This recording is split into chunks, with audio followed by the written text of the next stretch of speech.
Hello and welcome back to the Visionary Chronicles, and welcome to the start of our 8-part series, The Road to Visionary Leadership's a Step-by-Step Guide. And the first episode we're going to be talking about today is cultivating a visionary mindset. And what does that mean? So let me give you a little bit of an overarching description of what we're going to be covering over the next 8 weeks on this series, The Road to Visionary Leadership. Now, most visionary leadership content hands you a pile of ideas and leaves you to assemble them. This series does the opposite. It's a road, 8 steps in order, each one built on the ground, the last one cleared. We start inside your own head because nothing downstream works until the mindset's right. Then we get the vision out of your head and onto paper. Then we make it survive contact with reality. Commitment, communication, team execution, resistance. And we end wherever every visionary leader eventually arrives, building something that no longer needs you, a legacy. 8 chronicles, 1 road, walk it in order. So let me give you a description of what we're going to be covering over the next 8 weeks. Chronicle 1 is cultivating a visionary mindset. How visionary leaders see before they build. The second week is going to be defining your vision, turning a feeling into a sentence people can follow. The third chronicle is the commitment, building the discipline that survives the hard years, times, and barriers. Chronicle 4 is communicating that vision, making people see what you see. Chronicle 5, building the team, assembling the people who can carry the message, the passion, and the vision. Chronicle 6 is executing the vision, the operating system that turns intent into output. Chronicle 7 is navigating resistance, which you're going to face. Leading when the market, the board, and doubt push back. Number 8 is building the legacy. Creating something that outlasts you. So how do you use this series?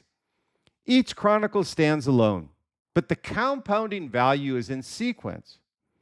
So listen in order.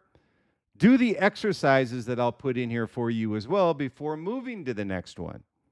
The work is the point, not the audio. Each chronicle is 1 course module, a video lecture, downloadable worksheet, and a knowledge check. Complete the exercise before unlocking the next module. You'll get the most benefit from this series by doing that. And by the end of Chronicle 8, you will have built a complete, written, visionary leadership plan, not notes about one. And what does the deliverable look like?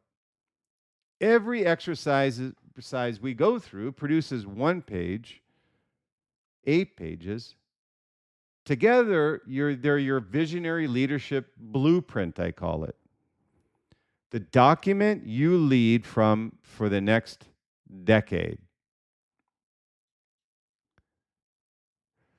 So welcome back to the Visionary Chronicles. I'm Bryan Smeltzer. I spent 30 years in executive leadership at Oakley, adidas, TaylorMade, K-Swiss, among many other brands. Built and sold my own brand to a VC firm and now advise CMOs and brand leaders through LiquidMind, a global brand strategy firm based in Southern California, on building brands that are generational.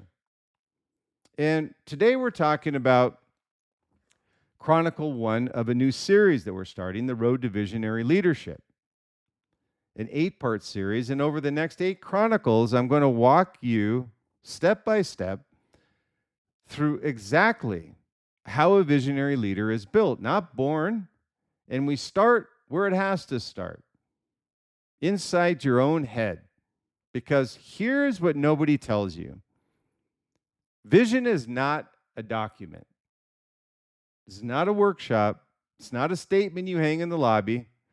Vision is a way of seeing, and if you have not built the mind that can see it, nothing downstream will work.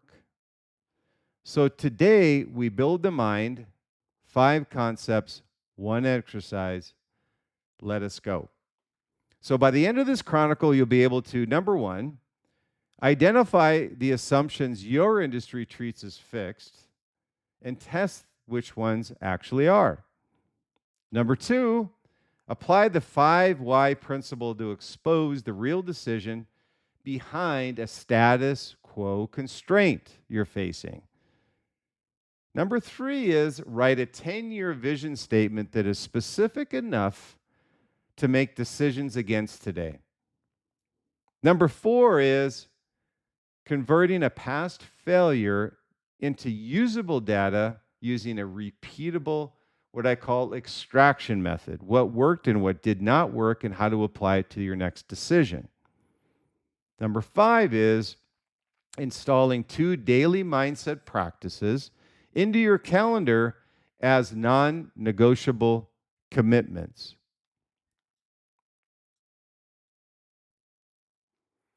So when we look at the visionary leader, let me tell you why almost every vision exercise you have sat through failed. Someone booked a room. Someone brought sticky notes. By 4 o'clock, you had a sentence with words innovative, leading, and world-class in it, right? Nothing changed. Everyone nodded. And 6 months later, nobody could recite it, including the person who wrote it. That process failed for a reason that has nothing to do with the process itself. It failed because vision is not an output you can schedule. It is a byproduct. It is what falls out of a mind that has been trained to see a certain way. And you can't manufacture the byproduct without first building the mind. Every visionary leader I've studied, through the Visionary Leader Success Principles of the world's greatest visionaries, or worked alongside, had a mindset first. The vision came second.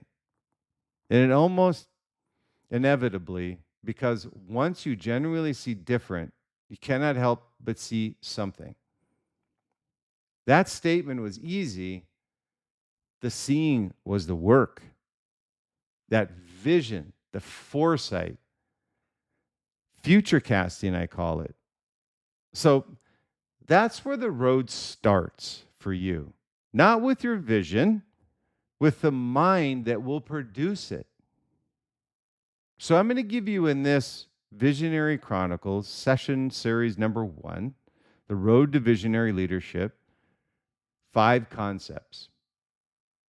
So let's talk about them now. Concept 1 is the frame. And what I say here is seeing what is not there yet. So ordinary leaders look at a market and see what is in it. The visionary leaders look at the same market and see what's missing from it. That sounds like a personality trait. It's really not. It's a trainable skill, and it starts with one move you can make, separating what is actually true from what is merely already established. Every industry you come across runs on assumption nobody examines anymore. Not because they were proven, but because they were inherited. Somebody made a reasonable call under conditions that no longer exist, and that's fine. Everyone copied it. And 40 years later, it's simply how things are done, the status quo. It hardened into a fact without ever having been one. So the visionary principle here is, so the first discipline is to hunt those inherited assumptions and ask one question. Is that a law or is that a habit? Laws are enforced by reality. Physics is a law. Unit economics is a law. You work with them. Habits are enforced by agreement. Price points are habits. Distribution models are habits. Category definitions are always habits. And a habit that everyone mistakes for a law is the single richest opportunity in any industry you'll come across. Let me say that again. And a habit that everyone mistakes for a law is the single richest opportunity in any industry you'll come across. Because your competitors aren't defending it.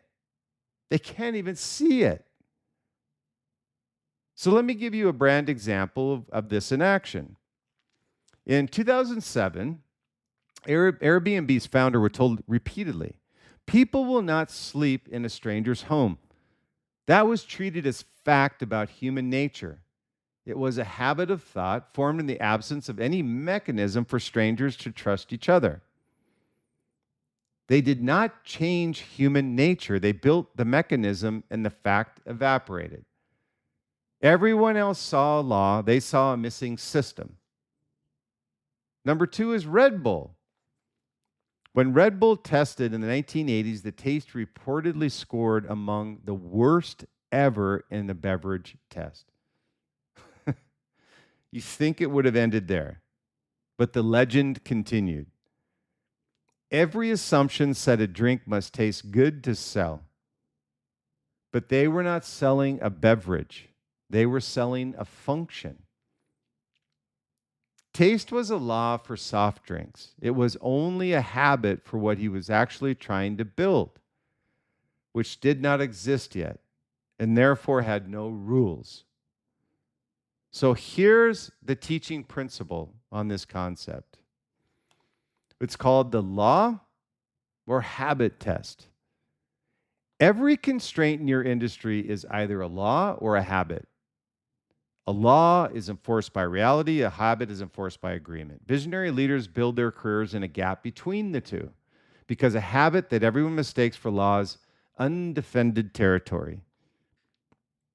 Ask for any constraint. Who enforces it? If the law is physics, math, or biology, it is a law. Work with it. If the answer is everyone just does it that way, it's a habit, and it's yours to break. So here's how I want you to apply this concept. List 3 things everyone in your industry believes are simply just true. For each, ask, who enforces this? Reality or agreement? The first one, where the honest answer is agreement, is where your vision lives. Sit with this for a week. The second concept is the question. Curiosity as an operating discipline. Once you can spot a habit masquerading as a law, the next skill is knowing what to do with it.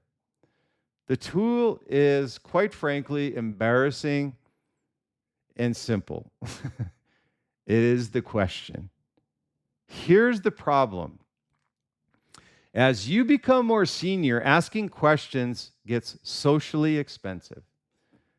You're supposed to know. Asking why does this cost so much in a room of experts feels like admitting you don't belong there. So people just stop asking. And the moment an organization stops asking basic questions, it stops seeing. The vision is distorted. Visionary leaders, by the way, are immune to that embarrassment. They have humility, not because they are braver, but because they have noticed the naive question is almost always the valuable one. So here's your leadership principle. The discipline is not asking one question. It is refusing to stop at the first answer. The first answer always describes the mechanism. That is how the industry works. That is what the supplier charges. All true and all useless. Because a description is not a reason. Keep going further, dig deeper. By the fourth or fifth, you'll hit one of the two things. Either a genuine law, and you now understand your industry more deeply than your competitors do, or the chain terminates in nothing at all. Someone decided this long ago, and nobody has revisited it since. The second outcome is a business. Let me give you a brand example. Warby Parker. In 2010, a few graduate students actually asked the question what everyone in eyewear had stopped asking. Why do glasses cost $500? First answer, that's the retail price. Why? The markup. Why that high? Keep pulling, and the chain terminates somewhere uncomfortable. Market structure, not optics manufacturing. Nobody in the industry was asking because everyone in the industry already knew. Knowing is what stopped them from seeing. So here's the fifth why, the teaching principle. The first answer describes the mechanism. It's never the reason. Reasons live 4 or 5 layers down. Ask why one or two things happens. You hit a law you do not previously understand, which makes you smarter than your competitors, by the way, or the chain terminates and nobody has revisited this, which makes you rich. The naive question is the expensive one to ask and valuable one to have asked. Seniority is what stops most leaders from asking it. Refuse this trade-off. And here's your application on concept 2. Take the habit you identified in concept 1, ask why 5 times, writing each answer down. Do not stop early because the answer sounds authoritative. Authoritative is not the same as true. Where the chain ends is your finding. Bring it to your team this week and watch what happens. Concept 3 is what I call the long view. Thinking in decades, deciding in days. Here's the shift almost nobody makes because everything about modern business is engineered to prevent it. Your board thinks in quarters. Your comp plan thinks in years. Your competitors think in launch cycles. And so, gradually, without ever deciding to, you start thinking in the same unit by default. Becomes a habit, right? The time horizon of the people around you becomes the time horizon of your mind. Visionary leaders run with a different clock, not because they ignore the quarter, they hit the quarter, but because the quarter is not where the vision lives. It is just the terrain they cross on the way to something 10 years out. The discipline is holding 2 horizons at once without letting either eat the other. Most leaders collapse into one. Collapse into a short horizon, and you become an operator, competent, reactive, strategically irrelevant. Collapse into the long one, and you become a dreamer, inspiring, and out of business by Q3. The visionary leader keeps both live. The 10-year view tells you which direction. The 90-day view tells you which step. The tension between them is not a problem to solve. It is the job of the visionary leader.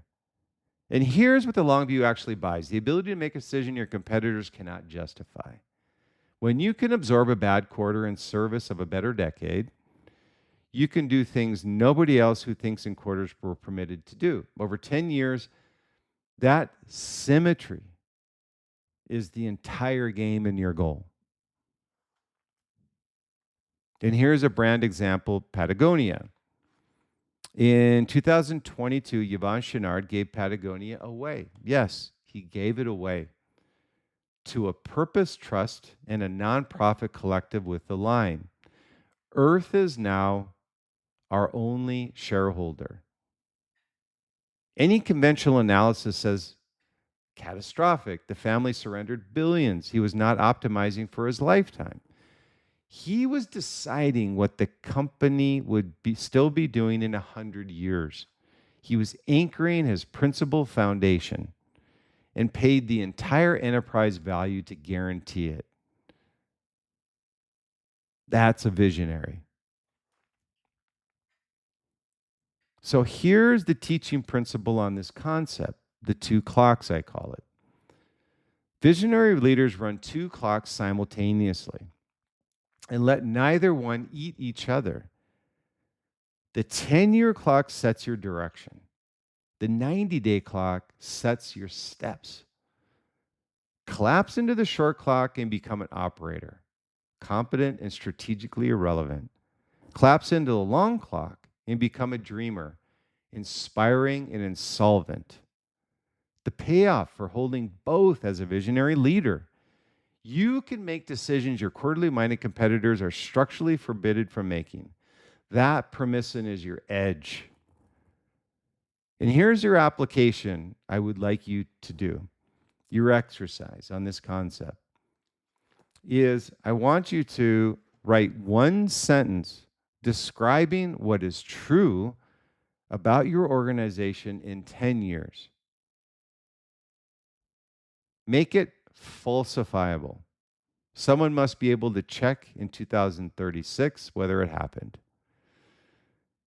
Then ask, what must be true in 90 days to still be on that line? If your 90-day plan doesn't obviously serve the 10-year sentence, one of them is wrong. Find out which this week. Then concept 4 is the failure reframe, what I call converting loss into data. Every leader says the right things about failure. Fail fast, fail forward. Failure is learning. It's on the wall in the break room.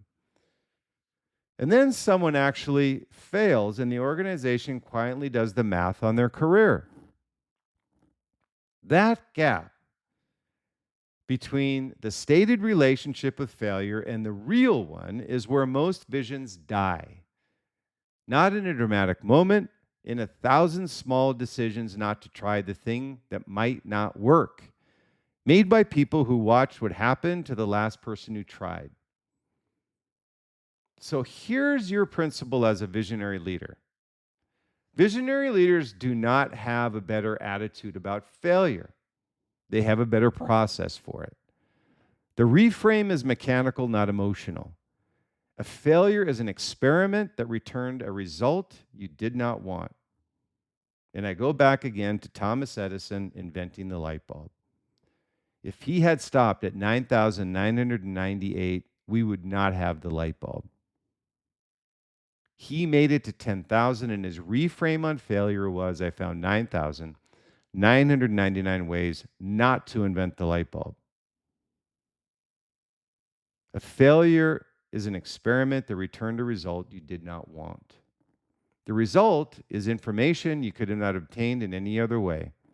The only question is whether you extracted that information and made it useful for your next experiment. Most people, I can tell you, do not.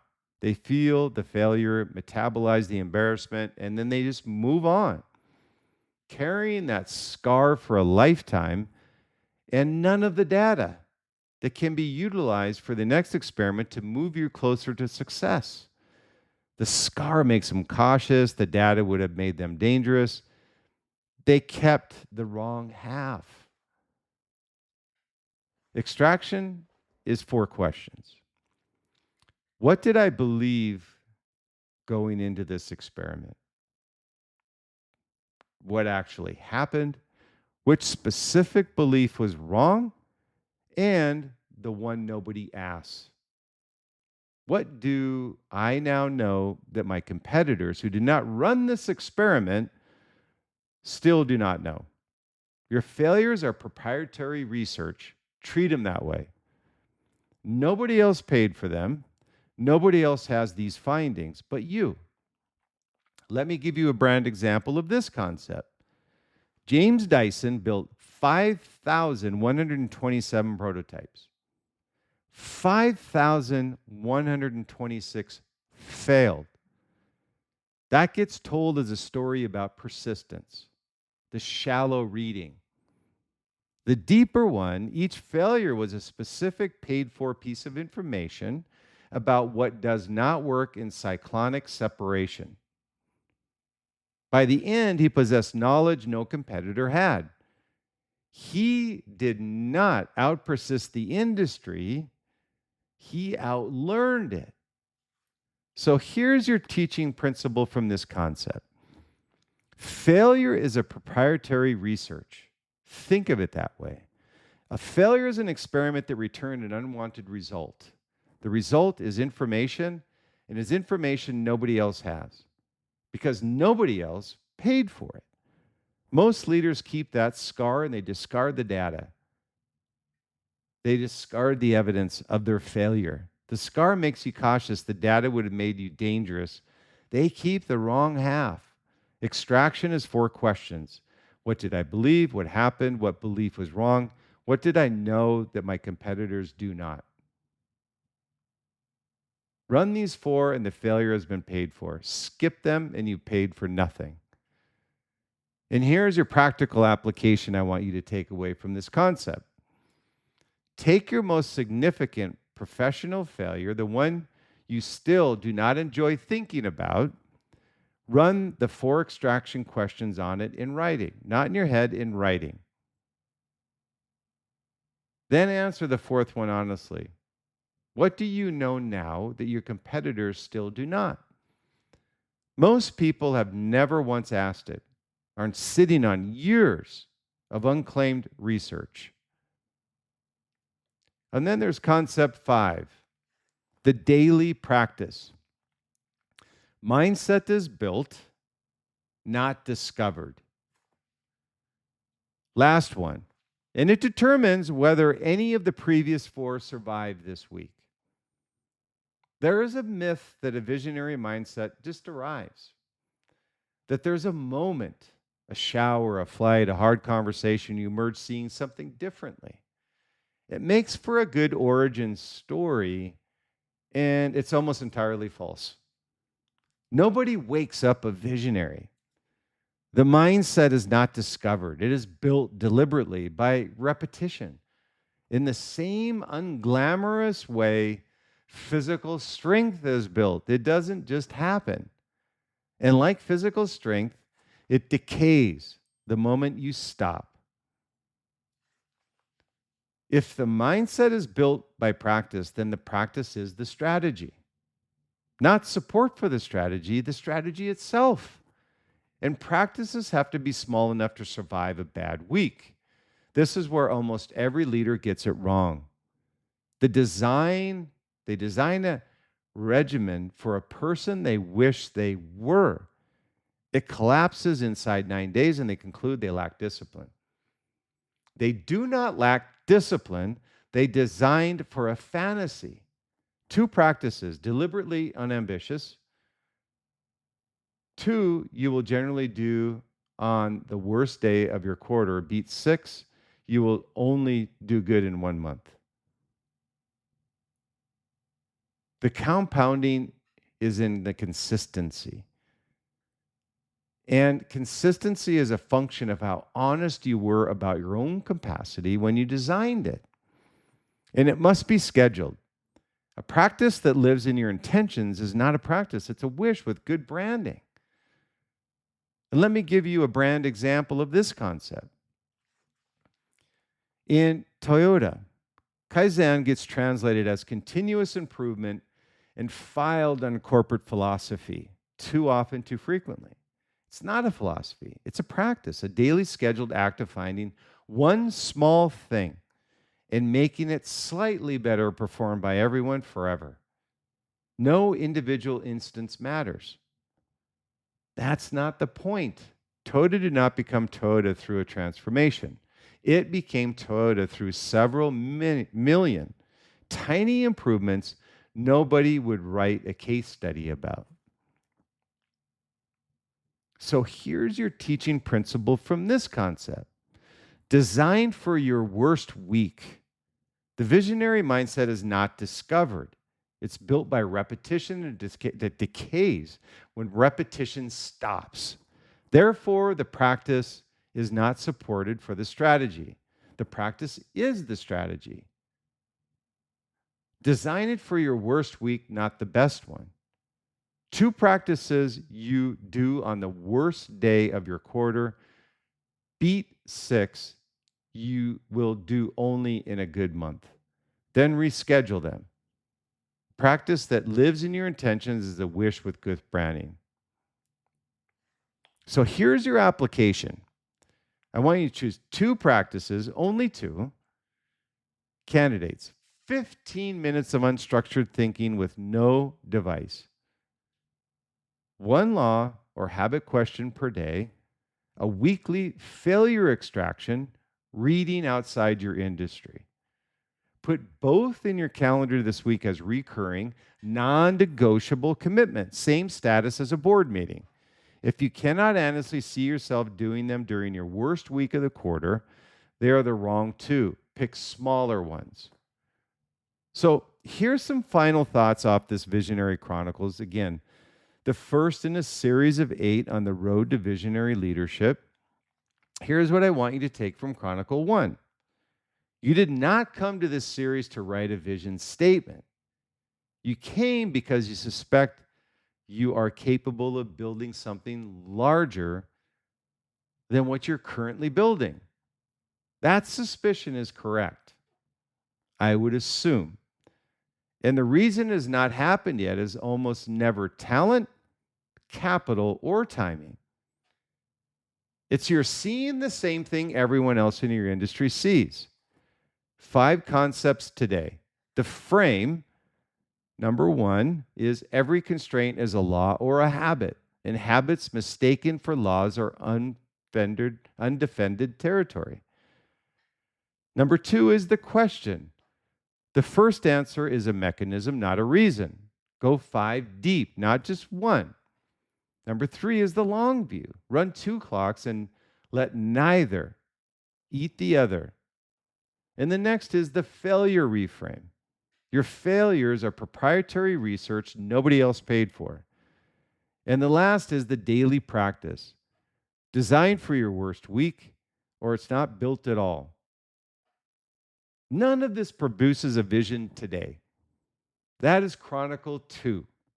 So the next Chronicle is a bridge to the first one. And it will be easy, genuinely easy, if you do the work on this one first. Because a mind that has learned to see differently cannot stop itself from seeing something. The statement writes itself. The seeing is what takes work. So here's your challenge before the next Chronicle. Do the exercise, all 5 parts in writing, 1 page. And let me be direct because it matters. If you listen to all 8 Chronicles and do none of the exercises, you will finish this series knowing more and being no different. That is the trap of leadership content, and do not want you in it. The work is not the audio. The work is the page. 1 page before Chronicle 2. The vision is not the thing you write down. The vision is the way of seeing that produced it. Today you started building the way of seeing. Visualize, conceptualize, realize. So if this episode resonated with you, I encourage you to pick up a copy of The Visionary Leader, The Success Principles of the World's Greatest Visionaries. It's available now at Amazon, wherever books are sold. This book draws directly from the frameworks we discuss on this show. It's really your blueprint for building the kind of leadership that creates generational impact. The link is in the show notes. And again, this was Chronicle 1 of the Visionary Leadership, an 8-part step-by-step guide. And next up will be Chronicle 2. Defining your vision, where we take the mind you just started building and get the vision out of your head and onto 1 page. Follow the show so you do not miss it. And if you want the full course version with the worksheets, the knowledge checks, and complete 8-part blueprint, the series is available as a course online as well. And if you're a CMO, founder, brand leader, you'd like to apply these frameworks directly to your business, I work with a select number of clients on a private advisory basis through Liquid Mind. If that's you, visit liquidmindadvisory.com and click for the free meeting. I'd love to hear your feedback. I'd love to hear where you're taking your company, brand, product, service, whatever it may be. And it's a free advisory meeting to get an idea of how you want to achieve success in your company or as a leader. And one quick ask before I let you go is, if this episode gave you one idea you can use this week, would you mind taking 30 seconds to leave a review on Apple Podcasts? It tells the algorithm the show is worth finding. And that's really my objective in doing the podcast, is having leaders find this content. If you search the Visionary Chronicles, scroll to the ratings and reviews, and leave an honest note, I read every one of them, and I appreciate it, and I thank you for doing this. And for weekly brand and strategy insights I don't share anywhere else, subscribe to the Visionary Advisory newsletter at bryansmeltzer.com. The link is also in the show notes. And the Visionary Chronicles, again, I appreciate your time, appreciate you being with me, and I hope you enjoy this 8-part series where the future is created by those bold enough to shape it. And until next time, keep innovating, keep leading, keep shaping the future, stay true, stay authentic, be different, be great, but most of all, enjoy the journey along the way. I'm Bryan Smeltzer. See you in the next Visionary Chronicles.